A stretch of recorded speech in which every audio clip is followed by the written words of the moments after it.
जी dear students, ये है chapter association and chi square distribution, यानी अक्सर बुक्स में ये चैप्टर नंबर 15 है। इसके जो मोस्ट इंपॉर्टेंट क्वेश्चन है वो मैं समझाने लगा हूँ। इस सेकंड ईयर के इंटरमीडिएट पार्ट सेकंड के स्टूडेंट्स के जो एग्ज़ाम में पेपर है उसमें एक पार्ट क्वेश्चन का एसोसिएशन वाले चैप्टर से आता है और एक पार्ट रिग्रेशन एंड कोरिलेशन से। ऐसे दो पार्ट मिला के कंप्लीट 8 नंबर का सवाल बनेगा आपका। अब इसमें अगर रिग्रेशन कोरिलेशन का सवाल लेंथी है तो इसमें से जो सवाल होता है वो थोड़ा सा शॉर्ट होता है। अब ये पहला सवाल थोड़ा सा शॉर्ट ही है। ये मेन क्वेश्चन आपको बता दूंगा, इससे इंटरमीडिएट पार्ट सेकंड वालों के लिए ये तकरीबन कंप्लीट चैप्टर तैयार हो जाएगा। अब इसमें सबसे पहला टॉपिक है एसोसिएशन, यानी कोफिशिएंट ऑफ एसोसिएशन कैलकुलेट करना है। क्वेश्चन में इस तरह आपको टेबल वाइज कंटीजेंसी टेबल ये रो और कॉलम में डाटा दिया होता है, यानी ये एक्चुअल में एसोसिएशन है एट्रीब्यूट्स क्वालिटेटिव वेरिएबल के दरमियान। इसमें हाइट ऑफ फादर्स, उसमें टाल और शार्ट, इसी तरह हाइट ऑफ सन्स, उसमें टाल और शार्ट उनकी तादाद बताई हुई है। इस तरह टेबल में आपको डाटा दिया हुआ है और पूछा हुआ है find the coefficient of association between the attributes. जो हमारे पास हाइट ऑफ फादर और हाइट ऑफ सन्स है, इनके दरमियान आपने देखना है रिलेशनशिप। अब इसमें सबसे पहले कोफिशिएंट ऑफ एसोसिएशन का फार्मूला बनाने के लिए इसको हम नाम देंगे टाल को ए और उसके साथ शॉर्ट जो फादर्स हैं उनको अल्फ़ा। इसी तरह इस साइड पे सन्स की नंबरिंग की हुई है तो एक को बी और दूसरे को बीटा। इसका एक छोटा सा टेबल जो यहाँ पे बनाया है मैं आपको दोबारा बताता हूँ कि बना कैसे है। आपने ए ऊपर लिखना है, अल्फ़ा इधर लिखना है आगे, इसी तरह बी और यहाँ बीटा। ये टू एट्रीब्यूट्स यानी दो एट्रीब्यूट्स के एसोसिएशन से हमारे पास डाटा गिवन है। इसमें जो अंदर आती हैं वो इसकी अल्टीमेट क्लास फ्रिक्वेंसी। अल्टीमेट होता है जिसमें दो एट्रीब्यूट बड़े हों, यानी ए और बी से मिलकर एक फ्रिक्वेंसी यहाँ पे गिवन है हमारे पास 500। इसी तरह यहाँ पे अल्फ़ा और बी की फ्रिक्वेंसी गिवन है और ए बीटा यहाँ पे बनेगी फ्रिक्वेंसी। इसी तरह अल्फ़ा बीटा, ये एट्रीब्यूट के नाम रखे जाते हैं ए अल्फ़ा और उसके साथ बी बीटा। अगर तीन एट्रीब्यूट है तो फिर हम A1 A2 A3 भी रख सकते हैं और इधर B1 B2 B3 भी रखें।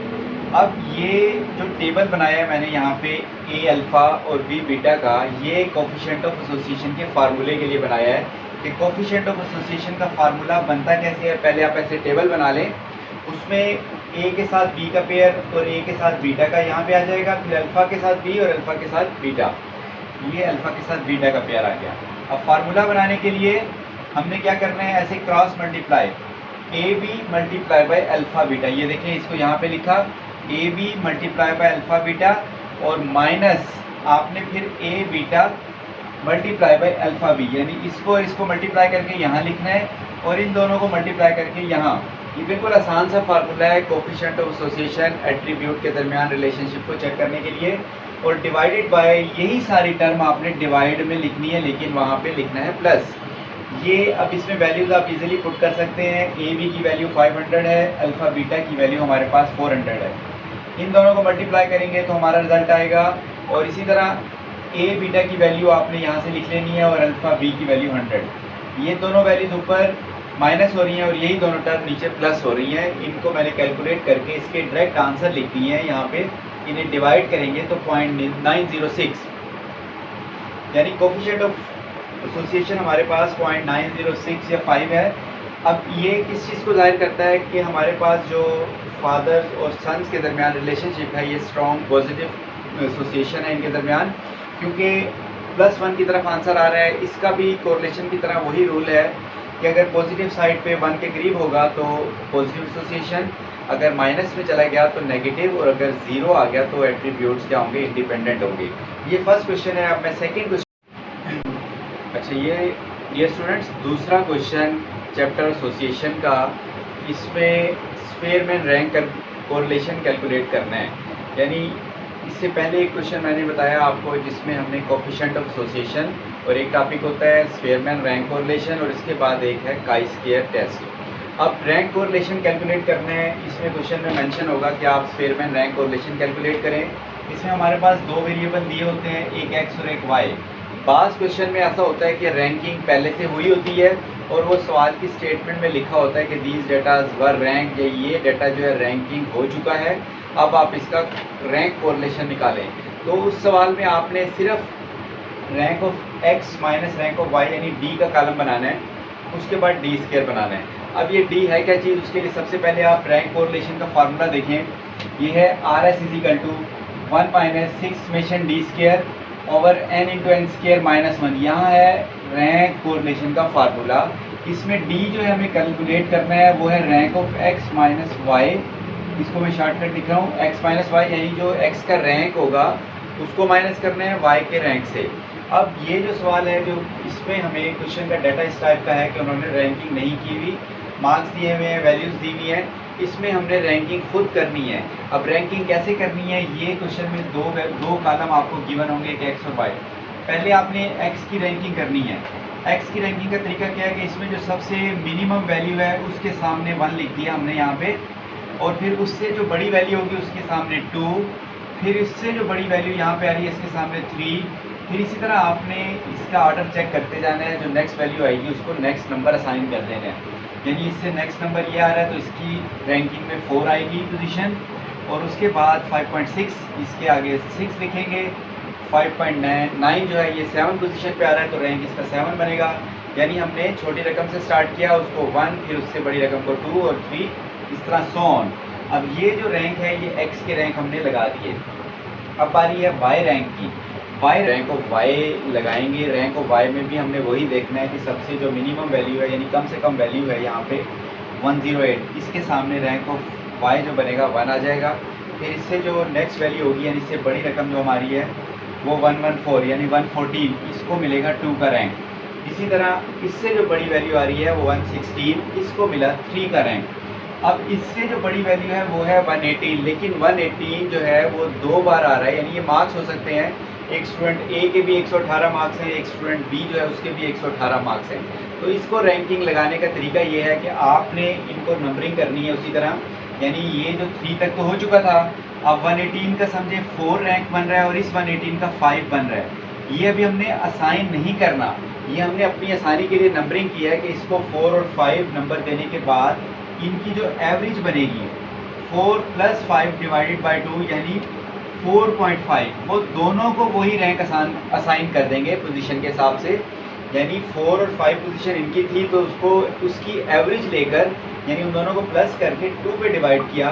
4.5 इस 118 के सामने भी, और सेकंड जो 118 है उसके सामने भी 4.5 लिखेंगे। अब हमारे रैंक चले गए हैं 5 तक, यानी 5 स्टूडेंट से 5 पोजीशन हमने दे दी। अब जो नेक्स्ट वैल्यू है उसको आपने नंबर रैंक देना है 6 का, वो आ रही है 121।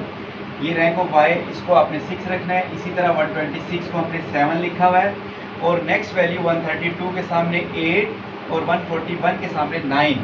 ये हमारे रैंक ऑफ वाई हो गए। ये इसमें सिर्फ काम करना था। नेक्स्ट स्टेप तो बिल्कुल आसान है कि आपने डी का कॉलम बनाना है। डी होता है एक्स माइनस वाई, यानी ये rank of X minus rank of Y.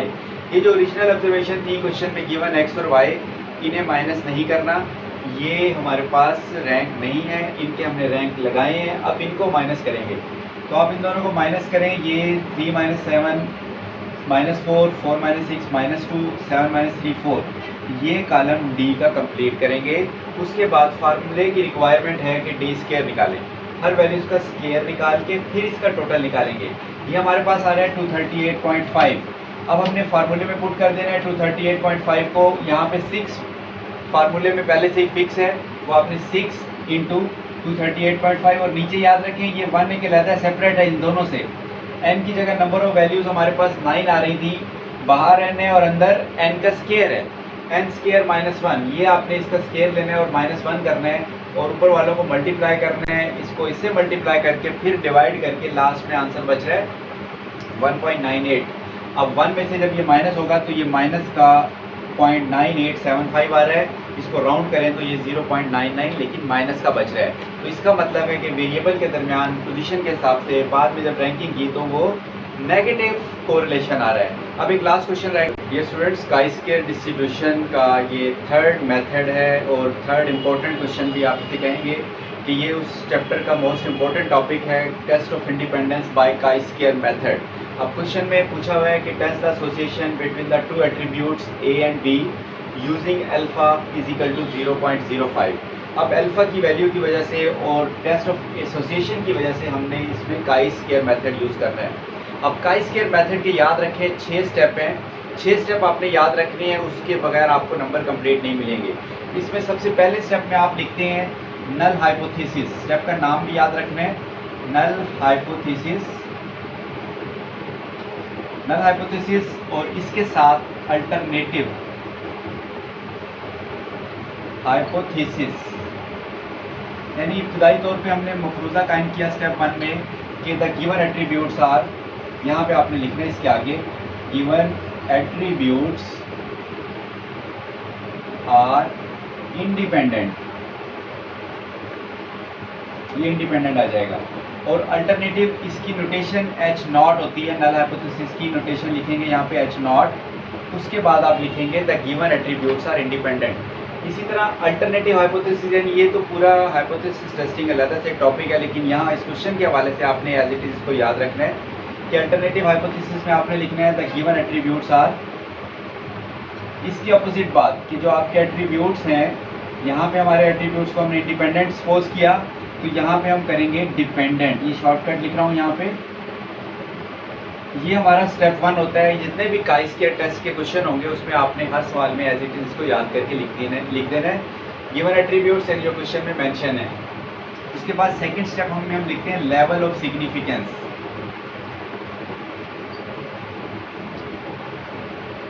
Level of significance ये अल्फा क्वेश्चन में गिवन होगा, अगर नहीं गिवन तो फिर भी आप 0.05 इसको लिख सकते हैं, स्टैंडर्ड इसका ये है। उसके अलावा 1% भी दिया जाता है या 2% भी दिया जा सकता है। थर्ड स्टेप है इसका टेस्ट स्टैटिस्टिक। टेस्ट स्टैटिस्टिक्स में आपने काई स्क्वायर, ये एक अलामत यूज की जाती है टेस्ट ऑफ एसोसिएशन के लिए, इसे पढ़ेंगे आप काई स्क्वायर। इसका फार्मूला है FO माइनस FE का स्क्वायर। ये आपने कॉलम बनाना है और इसको FE पे डिवाइड करना है, फिर इस सारे को टोटल कर लेना है और यहाँ पे मेंशन करना है it follow chi square distribution with, इसका जो डिग्री ऑफ फ्रीडम है वो है R-1 और C-1, यानी रोज कितनी है सवाल में और कॉलम कितने हैं वो आपने यहाँ पे डिग्री ऑफ फ्रीडम के लिए यूज़ करना है। स्टेप 4 है हमारे पास कैलकुलेशन, यानी उसमें आपने कैलकुलेशन करनी है, उसको नाम हम देते हैं कंप्यूटेशन का। ये मेन स्टेप है इस मेथड का समझने वाला कि हम कंप्यूटेशन यानी काई स्क्वायर का जो ऊपर फार्मूला लिखा है इसे हम कैसे कैलकुलेट करेंगे, यानी FO क्या चीज़ है, FE क्या है और FE पे डिवाइड करके टोटल करेंगे, फिर हमारे पास क्या रिजल्ट आता है। ये सारा काम है स्टेप 4 में कैलकुलेशन का। अब FO जो है ये हमारे पास गिवन ऑब्जर्व फ्रीक्वेंसी है, FE जो है अब हम खुद कैलकुलेट करेंगे। ये स्टेप आपने जहन में रखने हैं। मैं स्टेप 4 की कैलकुलेशन आगे समझाने लगा। अब हम कंप्यूटेशन यानी स्टेप 4 करने लगे हैं। इसमें ये क्वेश्चन में गिवन डाटा था, सबसे पहले तो आपने इसको दोबारा लिख के इनके टोटल कर लेने हैं। यहाँ पे ये रो वाइज टोटल है, दूसरी रो का टोटल, फिर ये कॉलम वाइज टोटल है। इन्हें टोटल करने के बाद आपने एक्सपेक्टेड फ्रीक्वेंसी यानी FE कैलकुलेट करनी है। यही इसमें मेथड समझना है कि एक्सपेक्टेड फ्रीक्वेंसी हम कैसे फाइंड करेंगे। इसके लिए ये जो रो का टोटल है ना ये सामने, यानी ये 20 हमारी पहली ऑब्जर्व फ्रीक्वेंसी है, इसके अगेंस्ट एक्सपेक्टेड फ्रीक्वेंसी निकलेगी। 20 को यूज़ नहीं करेंगे, 20 के सामने आ रहा है 50, 20 के नीचे आ रहा है 35। आपने क्या करना है 50 multiply by 35 divided by grand total, यानी ये हमारे पास जो फार्मूला बनता है इसका A1 कर लें, इसको जो A के सामने टोटल है ये A1 होता है और B के सामने B1 होता है। ये फार्मूला ऐसे बनता है A1 divided by B1 over n। ये हमारी पहली एक्सपेक्टेड फ्रीक्वेंसी ऐसे निकलेगी, यानी कि 50 मल्टीप्लाई बाय 35 डिवाइड बाय 100 17.5। फिर अगर नीचे वाली निकालें तो ये 15 के लिए है, इसके सामने 50 है, 50 और इसके सामने 35 है, दोनों को मल्टीप्लाई करें और n पे डिवाइड करें। फिर इस 30 के सामने तो 50 है लेकिन कॉलम में नीचे 65 है, आपने 50 मल्टीप्लाई बाय 65 डिवाइड बाय 100 ये रिजल्ट आएगा। फिर दोबारा वही टोटल आ रहे हैं तो आपने इसको भी इसी तरह मल्टीप्लाई करके 100 पे डिवाइड कर देना है। ये एक्सपेक्टेड फ्रीक्वेंसी कैलकुलेट हो गई। अब आपके पास काई स्क्वायर को जो फार्मूला था उसको जहन में रखना है, वो है FO माइनस FE, इसका स्क्वायर है और ये डिवाइड हो रहा है FE पर, और इस सारे का फिर हमें टोटल चाहिए। इस फार्मूले को जहन में रखना है। आपने देखना है कि FO कौन सा है जो गिवन ऑब्जर्व फ्रीक्वेंसी क्वेश्चन में दी हुई है, FE एक्सपेक्टेड फ्रीक्वेंसी हमने कैलकुलेट कर ली है। अब इन्हें दोबारा हम कॉलम में अरेंज करेंगे, यानी पहले आपने लिखा 20 फिर 15 और उसके बाद 30 और 35 नीचे आ गया।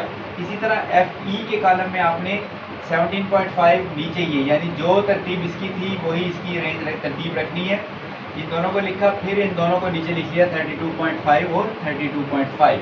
अब इसके बाद एफ ओ और एफ ई को कॉलम में लिए अरेंज कर लिया। अब हमने नेक्स्ट कॉलम बनाना है F O minus F E का स्क्वायर फार्मूले के हिसाब से। फार्मूले में हमें चाहिए F O minus F E whole square divided by F E. ये है काई स्क्वायर के कैलकुलेट करने का फार्मूला स्टेप 4 का। स्टेप 3 में इसको सिर्फ आपने जस्ट लिखना है टेस्ट स्टैटिस्टिक्स के नाम से। स्टेप 4 में इसकी कैलकुलेशन है, कंप्यूटेशन है। इसके लिए इन दोनों को माइनस करेंगे, 2.5 आएगा, उसका आप स्क्वायर लेंगे तो 6.25 आ जाएगा।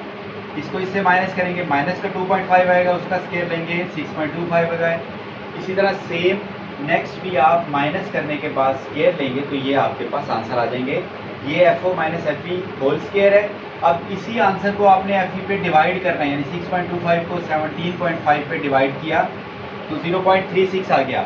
इसी तरह यहाँ पे दोबारा वही रिपीट हो रही है वैल्यूज़, ये 32.5 पे डिवाइड होके 0.19।